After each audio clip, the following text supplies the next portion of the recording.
En 2019, environ 34% des sites dans le monde utilisent WordPress.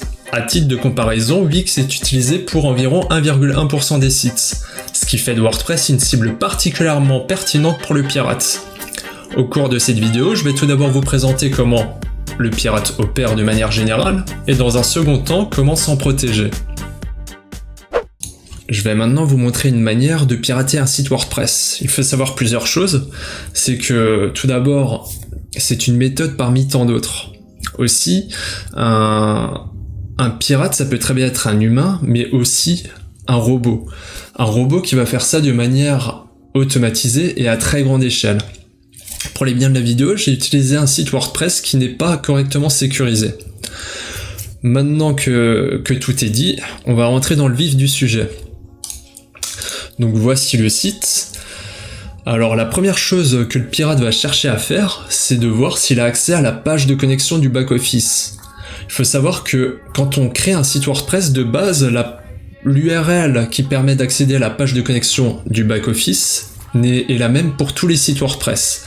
Et c'est la suivante, c'est l'adresse du site internet /wp-admin.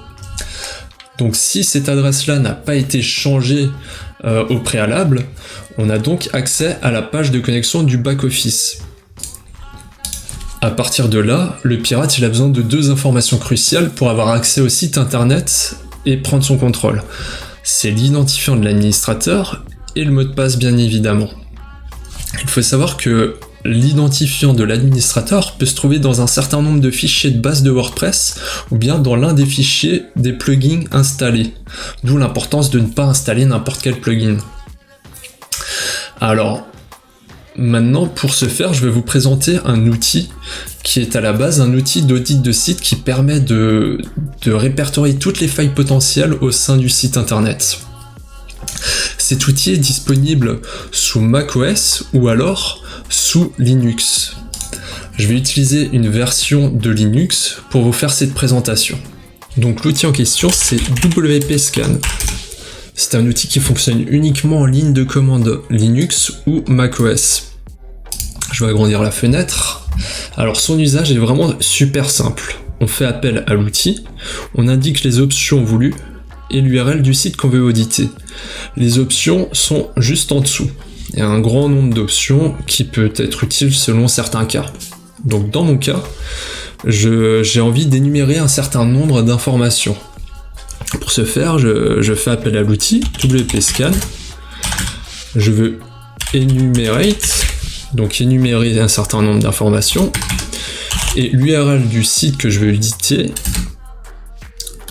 le voici. J'accepte. Et maintenant, donc l'outil va analyser l'intégralité du site WordPress et m'apporter toutes les informations qui sont nécessaires pour son audit, à savoir les plugins, le nom du thème, si des plugins sont vulnérables parce qu'ils n'ont pas été mis à jour, comme on peut le voir ici, etc. Ou par exemple trouver les noms d'utilisateurs qui ont pu être trouvés dans un certain nombre de fichiers. Donc je vais maintenant laisser l'outil travailler et je vous reprends juste après. Donc maintenant que l'outil a fini d'analyser le site, on va pouvoir voir ce qu'il en retourne. Je vais remonter en haut. Alors sans rentrer dans les détails de chaque ligne, on peut voir ici la version de WordPress qui est utilisée, le thème qui est utilisé. Si je descends encore un petit peu, on peut voir qu'il a détecté un certain nombre de plugins, notamment un qui est vulnérable. Pourquoi il est vulnérable ?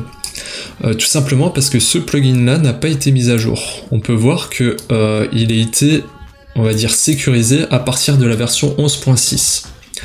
On peut voir en dessous des références. En fait, les références, c'est la documentation qui permettent de comprendre comment fonctionne cette vulnérabilité, ce qui peut être utile pour donc sécuriser son site, ou bien utiliser cette vulnérabilité à des fins un peu moins catholiques.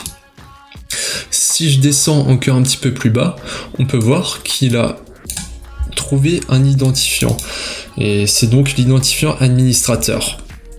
Il est très gentil parce qu'il nous donne l'adresse URL à laquelle il a pu identifier cette cet utilisateur, on voit dans l'URL qu'en fait c'est un sitemap. Donc je pense qu'il a utilisé un plugin qui permet de générer un sitemap. Le problème c'est que ce plugin n'a pas été codé de façon très sécurisée, on va dire. Donc voilà, j'ai donc le nom d'utilisateur, il me manque plus que le mot de passe. Alors pour le mot de passe, ce qui est extrêmement fréquent avec WordPress, c'est d'effectuer une attaque brute force. Une attaque brute force, c'est de tester un grand nombre de mots de passe très rapidement, à l'aide d'une bibliothèque de mots de passe qui a déjà fonctionné. Et pourquoi ça marche sur WordPress? Parce que de base sur WordPress, je me répète beaucoup, toutes mes excuses, de base sur WordPress, il n'y a pas de limite de tentative de connexion.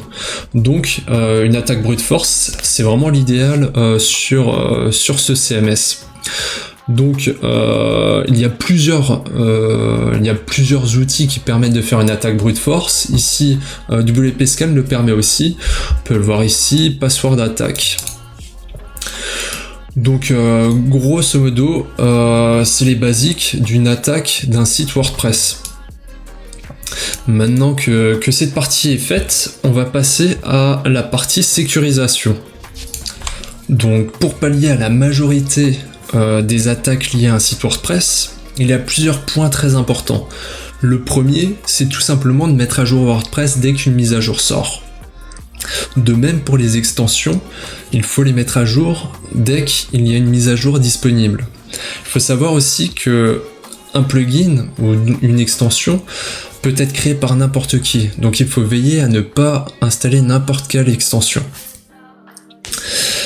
Ensuite, il faut veiller à changer l'adresse de connexion du back-office, insérer une limite de tentative de connexion, et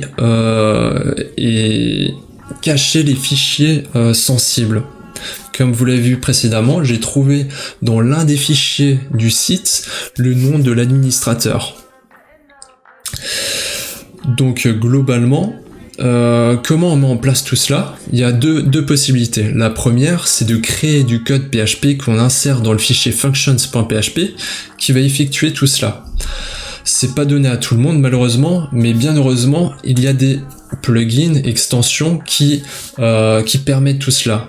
Ici, je vous présente Item Security qui permet tout cela. Il y a bien sûr plein d'autres extensions, je vous laisse chercher et choisir celle qui vous convient. Donc voilà globalement pour les basiques de la sécurité d'un site WordPress.